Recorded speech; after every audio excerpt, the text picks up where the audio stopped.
Alright, Bo-Katan Mandalor is coming to the game. She's a new, I don't know what, legendary or conquest character or something. Who knows, maybe she's just a marquee, but I don't think so. But they didn't tell us. Just like they don't tell us what she is. Is she a leader, attacker, support? I would assume leader, but it doesn't say. They completely glaze right over that. And is her only synergy Mandalorian? She's got no other synergies, so she's light side Mandalorian, that's it? That's almost like Wampa, dark side attacker. But anyways, I already made the developer's insights. Hopefully you checked that one out first. If you didn't, whatever, I guess. I mean, this one's better because this is the kit reveal. So let's get into it.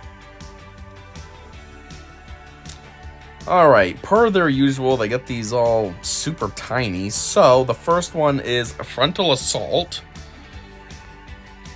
Wow, that sword is huge looking with her. Why is this so big? Normally they can just kind of stand and let it, like, you know, activate it while it's pointing at the ground and it doesn't touch the ground. This one looks like you'd be slamming right through the ground. It's so long. But anyways, it's just a regular, oh wow, a regular sword slash. It doesn't even kill that droid. So this says, final text. Deal physical and true damage to target enemy. Oh wow, 2 versions, that's cool. Which can't be evaded, and dispel all buffs on them. During Bo-Katan Mandalor's turn, all light side Mandalorian allies gain speed up for 2 turns. Alright. Special 1, Dark Saber Flourish. Cooldown 3, and it has a Zeta. Does our basic have a Zeta? Nope. Darth Bane's did. Alright, so let's see what this is all about. Do it again, broad. So she does something with her thing on her wrist, and then with her giant-ass lightsaber sword, she jumps and just does a double slash. 1, 2, and jumps back. Pretty basic, other than that weird wrist action thing. Alright. Final text. Deal... I don't know why this is so far away. The final text is like 6 miles away from the video. Deal physical damage to target enemy and inflict armor shred until the end of battle. Deal an additional instance of true damage to the target enemy, which can't be evaded, and stun them for 1 turn. If Bo-Katan is debuffed, deal true damage an additional time to the target enemy, which can't be evaded. Otherwise, reduce the cooldown of this ability by 1. Okay. So it's got a cooldown of 3, but after you use it, then it's basically a cooldown of 2.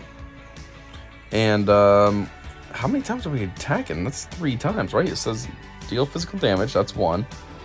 Deal an additional instance of true damage to the target enemy, that's 2.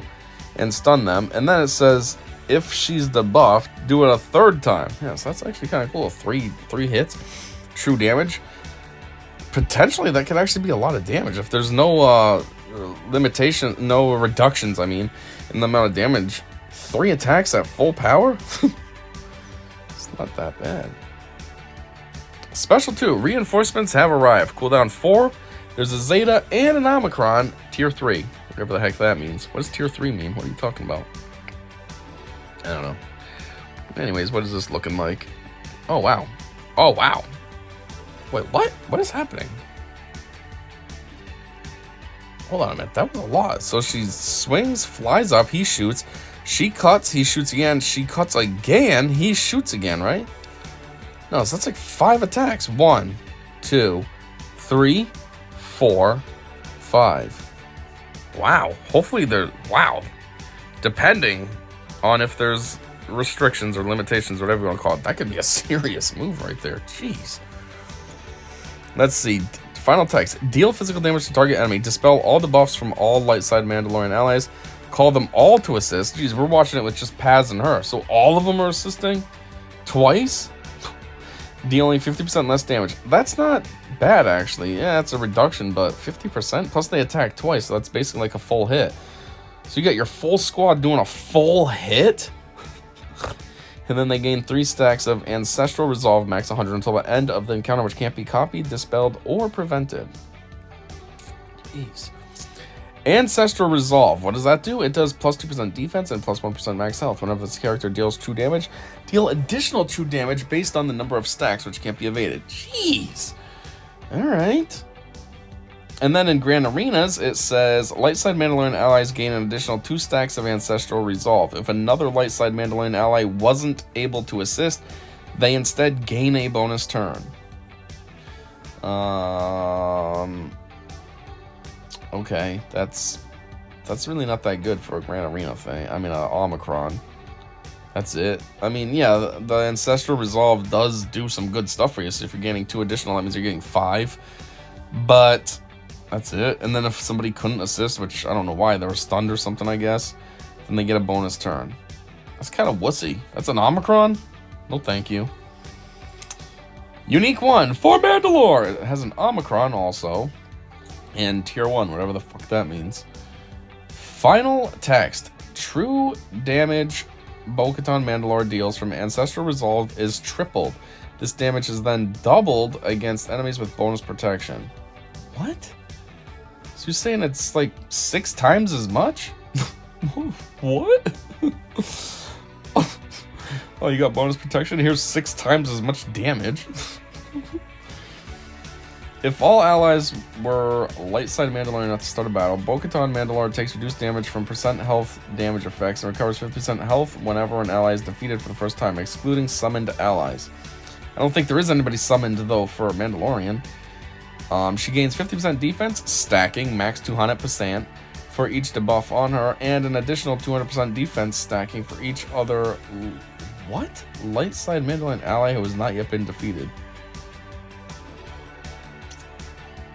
She gains 50% defense for each debuff on her, which is kind of weird. She's all about clearing debuffs, so you'd think she wants debuffs, so she has that extra defense. But then this part, an additional 200% defense stacking for each other light side Mandalorian? So you start with a full team, that's 4 other light side... Oh, light side, never mind, that cuts that down a little. Well, let's see, what could you have? Light side Mandalorians, you could at least have Beskar Armor Mando, the Armorer. Who else is a light side Mandalorian? Is regular Mando? Oh yeah, well you could have her other version. You could have Sabine. Yeah, so there's the 4 at least. So that's 800% additional defense? What? That's ridiculous. That's super high. What the hell? She'd be like bionic. 800% extra defense? Basically, that's 8 times the defense. So say her defense is at like 100. Now it's at 800. Well, actually, that's an additional. So it'd actually be at 900. Jeez.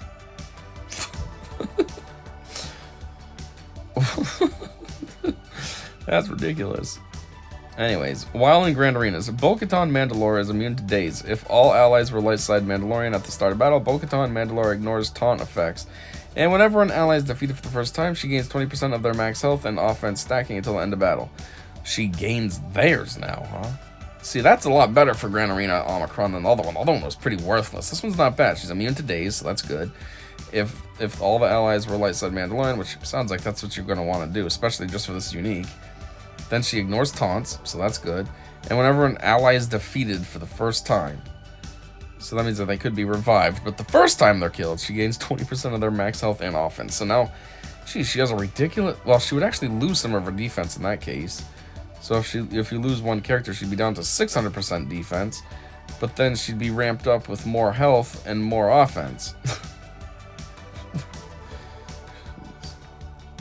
Leader, Way of the Mandalore. This is Zeta and another Omicron tier 7. I'm assuming tier 7 must mean like gear.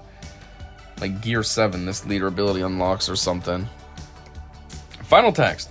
Light side Mandalorian allies gain 40% defense, max health, and offense. Light side Mandalorian allies gain 5% defense, max stacking 30%. Oh, it's not that many. For each debuff on them. But that's weird, she's all about clearing debuffs. Whenever a light side Mandalorian ally deals true damage, dispels a debuff, or resists a debuff, they gain 1 stack of Ancestral Resolve. Max 100, until the end of the encounter, which can't be copied, dispelled, or prevented. Whenever an ally attacks an enemy inflicted with Armor Shred, all light side Mandalorian tank allies taunt for 1 turn. Max 2 times per turn.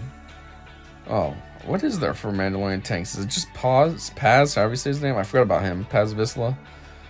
Is he the only one? The only tank? I think so. So why don't they just specifically say him? Alright. It's pretty solid, I suppose, for light side Mandalorians. While in Grand Arenas, let's see what this adds. Light side Mandalorian allies gain 50% mastery. Don't understand what mastery does, so I can't really feel too excited about that. 50% max health and 30 speed. And 50% of 30 speed. Oh, so 15 speed? At the start of each encounter, light side Mandalorian tank allies taunt for 2 turns. Okay, Paz, however you say his name. If there are other active enemies, excluding summons, the first light side Mandalorian ally that is defeated each battle is revived and recovers 50% health and protection. Gain one additional stack of Ancestral Resolve whenever a light side Mandalorian ally deals 2 damage, dispels a debuff, or resists a debuff. Alright, that's a pretty decent boost for an Omicron, for Grand Arena, for the leader ability. That also plays into when they say defeated the first time, because see, now they'd come back with this Omicron, but if they're defeated again, then she wouldn't be able to get those boosts from the unique. This kind of makes sense, though, that each one would be able to come back, because it's like the thing that Mando, Jango, and Boba have, how the bounty hunters resolve. When they get killed, they come back. So this kind of makes sense that all the Mandalorians would have that. I only say that because they're Mandalorians, and I always thought that was just like a Mandalorian thing, you know, but apparently, I don't know, I guess it's not. It's a bounty hunter's resolve. Anyways, her kit actually seems pretty good, which is weird, because in the show, she wasn't like that juicy or anything. She was kind of just slacking and hanging out and just kind of half-assed. I don't know why she's so good for her kit. Anyways, though, let's see what the community thinks. Salacious Crumb, it's beautiful. Put her helmet on. She should have it on. She's a Mandalorian. Love it. Can the character be sat on her throne before she attacks? No, but if she was like a GL, that could be like her ultimate. Agreed, helmet on. But love to see Mandalorian faction getting more representation. By one character? You're acting like they just added a whole bunch. Does Bo-Katan gain the bonus for Mandalore after her first teammate is killed, even if they're revived through her lead? No. That's the whole point. It says first time they are defeated. If there are other active enemies, excluding summons, the first light side Mandalorian ally that is defeated each battle is revived and recovers 50% health and protection. Is this supposed to say if there are other active allies? Or, for example, if Bo-Katan is solo, will she get a revive as long as there's an active enemy?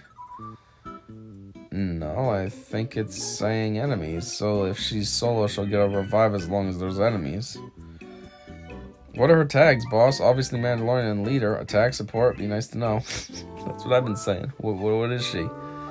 They didn't really put anything. Why is the Darksaber so big? I said that too.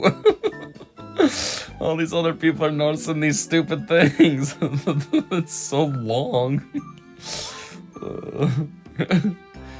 Her kit looks like a giant stat boost. Yeah, to the Mandalorian faction, but you gotta think though, the Mandalorians kind of do suck. There's only a couple that are decent. Like, Mando's good, and I think Beskar Armor Mando's pretty good under Maul. He also has a ship, so that helps, the Razor Crest. And then, who else is good? Sabine? No. The other Bo-Katan? Not really. Canderous is okay, but he's more, I don't know, he's Old Republic. I mean, you can use him under Maul, and he's solid, but... And then what else? There's the Armorer, but the Armorer is good in basically any kind of team. You just gotta stack up the ingots, and that's what makes her good, because she gives that crap out, and it really boosts up the characters. So that's not really a Mandalorian thing. You know, you can slot her anywhere. So the Mandalorian team, as Mandalorians, kind of sucks. So yeah, they kind of do need a giant stat boost, especially the light side ones. He's commenting on how they said we really love the story, shift, blah, blah, blah. Eagerly awaiting the Duchess of Plazar 15 kit. Okay, don't know who that is. Can we have Starkiller Bundle back, please? Okay, that's just random, has nothing to do with this character. I am so excited for this. Obtaining the requirements for this confrontation has been my main focus in farming since this character was announced. I'm looking forward to seeing which light side Mandalorian will fill the 5th slot best on her team. Do we know the requirements? I don't even remember them at all. Great kit. Appearance-wise, Bo looks great. Love that she doesn't have her helmet on. Yeah, she probably should, though. Bane is so much more exciting. This character needing 4 characters at 7-star. I mean, at R7 instead, opposed to. Oh my god. This character needing 4 characters at R7 opposed to R5. Sad. We're going back to the barbecue clones without helmets. Come on. Especially lore-wise, she should have her helmet on. Yes, I know, because that's the whole thing with Mandalorians. They're supposed to have their fucking helmet. They're never supposed to show their face. But at the same time, I mean, even though that's how she should look, from the show, you know that she's always helmetless. So it's kind of fitting in with the canon. It's canonical.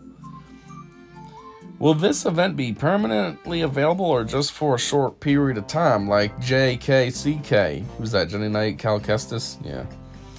She should have her helmet on, and the Darksaber looks a little too big. Yeah, it does. Not a little, a lot of too big. The important question, though, when are we getting her? Only 2% of the time. Seems a waste to put Bam and IG-12 in this team. 3 of the team are not scoundrels, assuming the other 2 are the Armorer and Paz Vizsla. Oh, Bam, Beskar, Armor, Mando.